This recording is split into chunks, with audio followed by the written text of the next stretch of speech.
ಅಂದರೆ ಹಳೆಬೀಡು ಹೊರನೋಟ ಚಂದ, ಬೇಲೂರು ಒಳನೋಟ ಚಂದ. ಸರ್ ನಾವೀಗ ಒಳಗಡೆ ತುಂಬ ಚೆನ್ನಾಗಿದೆ, ಬನ್ನಿ ಸರ್.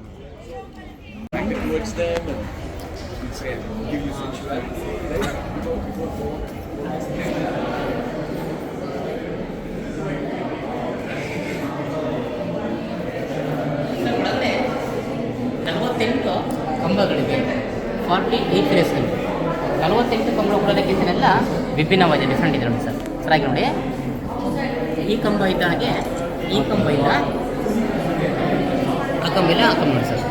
48 ಕಂಬಗಳಕ್ಕಿಂತನೆಲ್ಲ ಡಿಫ್ರೆಂಟ್ ಇದೆ ಸರ್. ಉದಾಹರಣೆಗೆ ನಿಮಗೆ ಸರ್ ಈ ಕಂಬ ಸ್ವಲ್ಪ ಸೇಮ್ ಕಾಣಿಸ್ಬೋದು ಸರ್. ಅದರ ವ್ಯತ್ಯಾಸ ನೋಡಿ ಸರ್. ಸರ್ ಇಲ್ಲಿ 3 ಬಳೆಗಳಿದೆ, 3 ಬ್ಯಾಂಗಲ್ಸ್ ಇದೆ. ಇಲ್ಲಿ ಸಿಂಗಲ್ ಮಾತ್ರ ಬ್ಯಾಂಗಲ್ ಇದೆ, ಕೆತ್ತನೆ ಸ್ವಲ್ಪ ಡಿಫ್ರೆಂಟ್ ಇದೆ ಸರ್. ಸರ್ ಅದರಲ್ಲೂ ವಿಶೇಷ ಕಂಬಗಳಂದರೆ ಒಂದು ಉಗ್ರ ನರಸಿಂಹ ಕಂಬ. ಉಗ್ರ ನರಸಿಂಹನ ಕಂಬ ಕೂಡ ಇಲ್ಲಿ ಉಗ್ರ ನರಸಿಂಹನ ವಿಗ್ರಹ ಇದೆ ಸರ್. ಇದೇ ವಿಗ್ರಹನ ನಾನು ನಿಮಗೆ ಹೊರಗಡೆ ದೊಡ್ಡದಾಗಿ ತೋರಿಸಿದೆ, ಇಲ್ಲಿ ತುಂಬ ಚಿಕ್ಕದಾಗಿದೆ ಸರ್ ನರಸಿಂಹನ ವಿಗ್ರಹ. ಕಾಣಿಸಿದೆಯಾ? ನಾವೀಗೇನು ಈ ಗುಡಿಯ ಸುತ್ತ ಹೊರಗಡೆ 42 ಶಿಲಾಬಲಿಕೀರು ಬಹುತೇಕ ನೋಡ್ತೀವಿ. ಈ ಗುಡಿಯ ಸುತ್ತ ಹೊರಗಡೆ ಏನೇನು ನೋಡಿದ್ವಿ ಆ ವಿಗ್ರಹ ಎಲ್ಲ ಚಿಕ್ಕದಾಗಿ ಇದೊಂದು ಕೊಂದಲ್ಲಿ ಮಾಡಿದ್ದಾರೆ. ನಾವು ಈ ದೇವರವನ್ನು ಒಂದು ಸಾರಿ ನಾವು ಪ್ರದಕ್ಷಿಣೆ ಹಾಕೋದೊಂದೇ, ಈ ಕಂಬನೊಂದು ಸಾರಿ ನಾವು ಪ್ರದಕ್ಷಿಣೆ ಹಾಕೋದೊಂದು ದೇವಲದ ಇಂಡೆಕ್ಸ್. ಈ ಕಂಬನ 300 ವರ್ಷದ ಹಿಂದೆ ಈ ಕಂಬನ ನಾವು ರೊಟೇಟ್ ಮಾಡಿ ನೋಡ್ಬೋದು ಸರ್. ಈಗ ಕಂಬನ ನಾವೀಗ ರೊಟೇಟ್ ಮಾಡಲಿಕ್ಕೆ ಆಗಲ್ಲ ಸರ್, ಯಾಕೆಂದರೆ ಈ ದೇವಲದ ಮೇಲೆ ಒಂದು ಗೋಪುರ ರೀತಿಯಲ್ಲಿ ಒಂದು ಶಿಖರ ಇತ್ತು. ಆ ಶಿಖರ ತುಂಬ ಮಳೆ ಗಾಳಿ ಬಂದಾಗ ಆ ವಾತಾವರಣಕ್ಕೆ ಸರ್ ಕುಸಿದು ಬಿದ್ದಾಗ ಹಾಗೆ ಜಾಮ್ ಆಗಿದೆ ಸರ್, ಬೆಂಡಾಗಿದೆ ಸರ್. ಬರಲ್ಲ ಈ ಕಂಬದ ಮೇಲೆ ಕುಳಿತಿದೆ. ಈಗ ಕಂಬನ ನಾವೀಗ ರೊಟೇಟ್ ಮಾಡಲಿಕ್ಕಾಗಲ್ಲ. 300 ವರ್ಷದ ಹಿಂದೆ ಮನುಷ್ಯ ಈ ಕಂಬನ ನಾವು ಸರ್ ರೊಟೇಟ್ ಮಾಡಿ ನಾವು ತಿಳಿಸ್ಕೋಬೇಕು ಸರ್. ಉದಾಹರಣೆಗೆ ಈ ಕಂಬ ರೊಟೇಟ್ ಆಗ್ತೈತೆ ಅನ್ನೋ ಉದಾಹರಣೆಗೆ ನೋಡಿ ಸರ್, ಕಲ್ಲಲ್ಲಿ ball bearing sir, bearing sir. ಈಗ ಬೀಸೋ ಕಲ್ಲು ಬರ್ಕೊಂಡಿದ್ದೀರ ಆ ರೀತಿ ಕಲ್ಲಲ್ಲಿ ball bearing sir, bearing system ಕಾಣಿಸ್ತದೆ ಬೇರಿಂಗು. ಸಾಮಾನ್ಯ ನೋಡುತ್ತೇನೆ ಇವಾಗೆಲ್ಲ ಬೀಸೋಕಲ್ಲಿ ಬರ್ತಲ್ಲ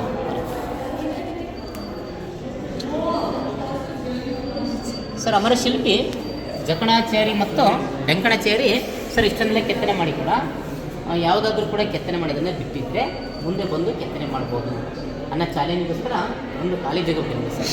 ಅಂದರೆ ಮುಂದೆ ನಮಗಿಂತ ಅಷ್ಟು ಟ್ಯಾಲೆಂಟ್ ಇದ್ದರೆ ಬಂದು ಕೆತ್ತನೆ ಮಾಡಲಿ ಅನ್ನೋ ಚಾಲೆಂಜ್ ಬಿಟ್ಟಿದ್ದಾರೆ ಸರ್. ಇಲ್ಲಿ ತನಕ ಯಾರು ಕೂಡ ಬಂದಿಲ್ಲ, ಜಾಗ ಮಾತ್ರ ಆಗಿ ಬಿಟ್ಟಿದ್ದಾರೆ ಸರ್. ಚಾಲೆಂಜ್ ಅಂದರೆ ಮುಂದೆ ಕೆತ್ತನೆ ಮಾಡಲಿಲ್ಲ ಸರ್. ಹಾಗೆ ಸ್ವಲ್ಪ ಮೇಲ್ ನೋಡಿ, ಮಧ್ಯಭಾಗದಲ್ಲಿ ಒಂದು ಪಿಲ್ಲರ್ ಇದೆ ನೋಡಿ ಸರ್. ಆ ಪಿಲ್ಲರ್ನ ಕೆಳಭಾಗದಲ್ಲಿ ಉಗ್ರ ನರಸಿಂಹನ ವಿಗ್ರಹ ಇದೆ. ಆ ನರಸಿಂಹ ವಿಷ್ಣು ಸಂಕೇತ. ಆ ಪಿಲ್ಲರ್ನ ಮಧ್ಯಭಾಗದಲ್ಲಿ ಕಮಲದ ಹೂವು ಗೊತ್ತು ನೋಡಿ ಸರ್, ಲೋಟಸ್ ಕಮಲದ ಹೂವಿನ ಎಲೆ ಇರ್ತದೆ. ಕಮಲದ ಹೂವು ಬ್ರಹ್ಮನ ಸಂಕೇತ ಸರ್. ಅದೇ ಪಿಲ್ಲರ್ನ ಸ್ವಲ್ಪ ರೀತಿ ಉಲ್ಟ ಮಾಡಿ ಸರ್. ಉಲ್ಟ ಮಾಡಿದರೆ ಶಿವಲಿಂಗ ಆಕಾರ ಬರುತ್ತೆ. ಪಿಲ್ಲರಿಗೆ ಭುವನೇಶ್ವರಿ, ಬ್ರಹ್ಮ ವಿಷ್ಣು, ಉಲ್ಟ ಮಾಡಿದರೆ ಶಿವಲಿಂಗ, ತ್ರಿಮೂರ್ತಿಗಳ ಸರ್ ವಾಸಸ್ಥಳ ಕೂಡ ಅಂತ ಹೇಳ್ತಾರೆ ಸರ್. ಅದು ಉಲ್ಟಾಗಲ್ಲ, ಸ್ವಲ್ಪ ನೀವು ಹಾಗೆ ಇಮೇಜ್ ಮಾಡಬೇಕು ಸರ್. ಉಲ್ಟ ಮಾಡಿದರೆ ಶಿವಲಿಂಗ ಆಕಾರ ಬರುತ್ತೆ. ತ್ರಿಮೂರ್ತಿಗಳ ವಾಸಸ್ಥಳ ಸರ್. ನಾವು ಈ ನಿಂತ ಜಾಗ ಇದಲ್ಲ, ಈ ಜಾಗ ನವರಂಗ ಅಥವಾ ನಾಟ್ಯ ಮಂಟಪ. ಅಂದರೆ ವಿಷ್ಣುವರ್ಧನ ಮಹಾರಾಜರ ಪತ್ನಿ ಶಾಂತಲ ದೇವಿ ಭರತನಾಟ್ಯ ಮೂಲಕ ದೇವರಿಗೆ ಸೇವೆಯನ್ನು ಸಲ್ಲಿಸೋದು, ಡ್ಯಾನ್ಸ್ ಮಾಡುವ ಸ್ಟೇಜು ಅಥವಾ ವೇದಿಕೆ ನವರಂಗ ಅಥವಾ ನಾಟ್ಯ ಮಂಟಪ ಸರ್. ಈ ಭಾಗದಲ್ಲಿ ನಾಟ್ಯ ಮಯೂರಿ, ಎರಡೆಗೆ ಮೇಲೆ ಒಂದು ಪಕ್ಷಿ ಕುಳಿತು ನೋಡಿ ಸರ್. ಹಿಂದೆ ನೋಡಿದರೆ ನವಿಲಿನ ಗರ್ಜನೆ, ಮುಂದೆ ನೋಡಿದರೆ ಗಿಳಿಯ ಕೊಕ್ಕಿ ನೋಡಿ ಸರ್.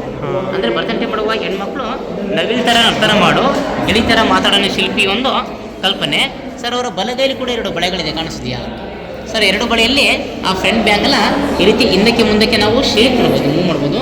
ಅಷ್ಟು ನೋಡಿ ಕಲ್ಲಲ್ಲೇ ಕೊಡ್ಬಿಡಿ ಸರ್, ಗ್ಯಾಪ್ ಇರಲಿ ಸೊ. ರೈಟ್ ಹ್ಯಾಂಡಲ್ಲಿ ಫ್ರಂಟ್ ಬ್ಯಾಂಗಲ್ಲಿ ಮೂವ್ ಮಾಡ್ಬೋದು ಸರ್. ಸರ್ ಇದು ಅಕ್ಷರ ತಲೆ ಮೇಲೆ ದೊಡ್ಡದಾದ ಕಿರೀಟ ಇದೆ ಸರ್. ಅವ್ರಿಗೆ ಕೈ ತುಂಬ ಬಳೆಗಳಿಗೆ, ಕಾಲಿಗೆ ಸ್ವಲ್ಪ ಬಳೆಗಳಿದೆ ಸರ್. ಈಗೆಲ್ಲ ಹೆಣ್ಮಕ್ಳಿಗೆ ಬಂಗಾರದ ಬಳೆ ಬರ್ತೀನಿ, ಬ್ಯಾಂಗಲ್ಸ್ ಡಿಸೈನ್ಸ್ ಇದೆ ಮೇಡಮ್. ಈಗೆಲ್ಲ ನೆಕ್ಲೆಸ್ ಬರ್ಕೊಂಡಿದ್ದಾರಲ್ಲ, ನೆಕ್ಲೆಸ್ ಡಿಸೈನ್ಸು.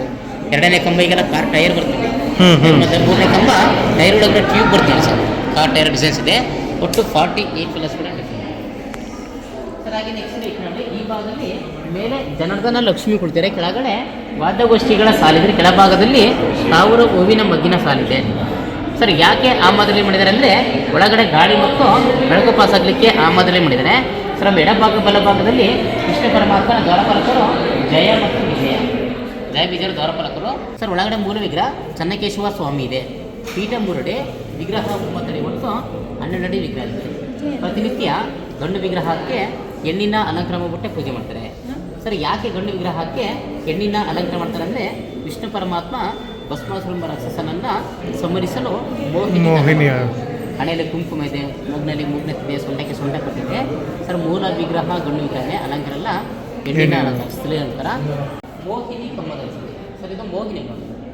ಮುಖ ಎಷ್ಟು ಸೈಜು, ಸೊಂಟ ಕೂಡ ಎಷ್ಟು ಸೈಜ್ ಇದೆ ಅಂದರೆ ಬರ್ತಂಟೆ ಪಡುವಾಗ ಹೆಣ್ಮಕ್ಳು ಸೊಂಟ ಸರ್ ಇಷ್ಟು ಚಿಕ್ಕಾಗಿರ್ಬೇಕಂತೆ ಸರ್. ಇಷ್ಟು ಚಿಕ್ಕಾಗಿದ್ದರೆ ಸಿಂಹ ಕಟ್ಟಿ ಅಂದರೆ ಸೊಂಟ ಇಷ್ಟು ಚಿಕ್ಕಾಗಿದ್ದರೆ ಬರ್ತಂಟೆವನ್ನ ಹೇಗೆ ಬೇಕಾದ್ರೂ ಮಾಡಬಹುದಂತೆ ಶಿಲ್ಪಿ ಒಂದು ಕಲ್ಪನೆ ಸರ್. ಮುಖ ಮೂರೇನೊಂದು ಭಾಗ, ಹಣೆ ಎಷ್ಟಿದೆ, ಮೂಗು ಬಳಸಿದೆ, ಬೆಲ್ಲ ಬಳಸ್ತಾರೆ. ಸರ್ ಹುಟ್ಟಿದ್ರೆ ಹುಟ್ಟು ಕಾಮನ ಬಿಲ್ಲಿನ ಪ್ರತಿಲಿದ್ರೆ ಕಾಮಾಕ್ಷಿ ಸರ್. ಈ ಕಣ್ಣು ಮೀನಿನ ಪ್ರತಿಲಿದ್ರೆ ಮೀನಾಕ್ಷಿ ಸರ್. ಮುಖ ಚಂದ್ರನ ಪ್ರತಿಲಿದ್ರೆ ಚಂದ್ರಮುಖಿ ಸರ್. ಹಿಂದೆ ಏನು ಮಾಡ್ತಿದ್ದೆ ಅಂದರೆ ಹೆಣ್ಮಕ್ಳು ಪಾದದ ಬಲಗಾಲಿನ 2 ಬೆರಳನ್ನು ನೋಡಿ ಮದುವೆ ಆಗ್ತಾಯಿದ್ರು. ಈ ಬೆರಳಿಗಿಂತ ಈ ಪಕ್ಕದ 2 ಬೆರಳು ಸ್ವಲ್ಪ ಉದ್ದಿರಬೇಕಂತೆ. ಕುಟಂತ್ರದಲ್ಲಿ ಶ್ರೀಮಂತಿಕೆ ಐಶ್ವರ್ಯ ಜಾಸ್ತಿ, ಅದೃಷ್ಟನಿಕೆ ಜಾಸ್ತಿ ಅನ್ನೋದಕ್ಕೋಸ್ಕರ ಹೆಣ್ಮಕ್ಳು ಪಾದದ ಬಲಗಾಲಿನ 2 ಬೆರಳನ್ನು ಸರ್ ನೋಡಿ ಮದುವೆತಿದ್ರು.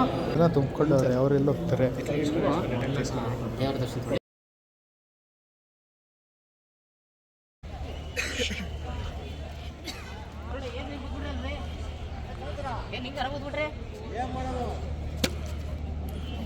ಸರಿ, ಕಂಬ ವಿಜಯ ದೀಪಸ್ತಂಭ ಸುಮಾರು 32 ಉದ್ದ ಇದೆ, ಅಂದಾಜು 15,000 kg ತೂಕ ಇದೆ, 15 ಟನ್ ಇದೆ ಸರ್. ಕಂಬದ ಕೆಳಗಡೆ ಸಿಮೆಂಟು, ಗಾರೆ, ಕಬ್ಬಿಣ ಯಾವುದೇ ರೀತಿ ಮಿಶ್ರಣ ಸರ್.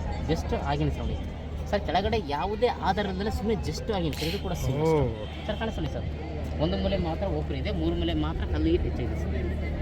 ಎಪ್ಪಲ್ಲಿ ಪೇಪರ್ ಅಥವಾ ಖರ್ಚಿಪನ್ನು ಒಂದು ಕಡೆಯಿಂದ ಇನ್ನೊಂದು ಕಡೆ ಹೇಳ್ಬೋದು, ಕಾಣಿಸ್ಕೊಳ್ಳಿ ಸರ್. ಒಂದು ಮೂಲೆ ಮಾತ್ರ ಹೋಗ್ತದೆ, ಅಲ್ಲಿ ಏರ್ ಪಾಸ್ ಆಗಲಿಕ್ಕೆ ಓಪನ್ ಕೂಡ ಮಾಡಿದೆ ಸರ್.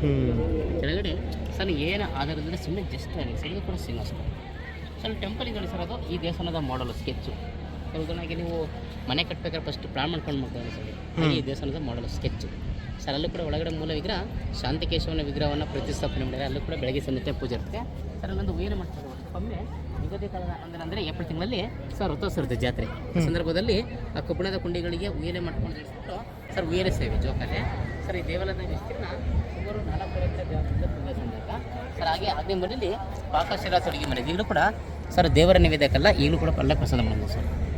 ನೈವೇದ್ಯಕ್ಕೆಲ್ಲ ಈಗಲೂ ಅಲ್ಲೇ ಸರ್. ನಾವು ನೋಡಿ ಹೋಗ್ಲಿಕ್ಕೆ ಗುಡಿದೆ ಸರ್, ಕಾಣಿಸ್ತಿದೆ ನೈವೇದ್ಯಕ್ಕೆಲ್ಲ ಈಗಲೂ ಕೂಡ ಪ್ರಸಾದ ಮಾಡುವಂಥದ್ದು ಸರ್. ಇನ್ನೊಂದು ವಿಶೇಷ ಏನಂದರೆ ಸರ್, ನಾನು ಕೂಡ ನಿಮಗೆ ಪ್ರತಿಯೊಂದು ಸರ್ ಡೀಟೇಲಾಗಿ ಹೇಳಿದೆ ಸರ್. ಚಿಕ್ಕದಾಗೊಂದು ಕಿರುಪರಿಚಯ ಅವೆಲ್ಲ ನೋಡ್ಬೇಕಂದ್ರೆ 1 ದಿನ 2 ದಿನ ನೋಡೋಕ್ಕಾಗಲ್ಲ ಸರ್. ಕಂಟಿನ್ಯೂಗೆ ಎಕ್ಸ್ಪ್ಲೇನ್ ಮಾಡ್ತಂದ್ರು ಸರ್ 15 ದಿನ ಬೇಕು. ವಿಗ್ರಹ ಹಾಕು ಒಂದೊಂದು ಕಥೆ ಇದೆ ಸರ್. ಇದು ಕಲಾ ಸಾಹಿತ್ಯ ಸರ್. ನಿಮಗೆ ಟೈಮಿಂಗ್ ಸಿಕ್ಕಂದರೆ ಈಗೆಲ್ಲ ಇವು 3 ಗುಡಿಗಳು ಬರೀ ಪೂಜೆ ಗುಡಿಗಳೇ. ಟೈಮಿಂಗ್ಸ್ ಇದ್ದರೂ ನೋಡಿಕೊಂಡು ಇನ್ನೂ ತುಂಬ ಟೈಮಿಂಗ್ಸ್ ಇದೆ, ಫೋಟೋಲ್ಲ ತೊಗೊಳ್ಳಿ, ಇನ್ನೊಮ್ಮೆ ನೋಡಿ. ನಮ್ಮ ಗೈಡ್ ಎಕ್ಸ್ಪ್ಲೇನ್ ಮುಗ್ತಾ ಇತ್ತು sir. Thanks sir. Thank you sir. Thank you. ಅರ್ಥ ಆಯ್ತು ಅನ್ಕೊಂಡಿದ್ದೀನಿ. ಅರ್ಥ ಆಯ್ತು.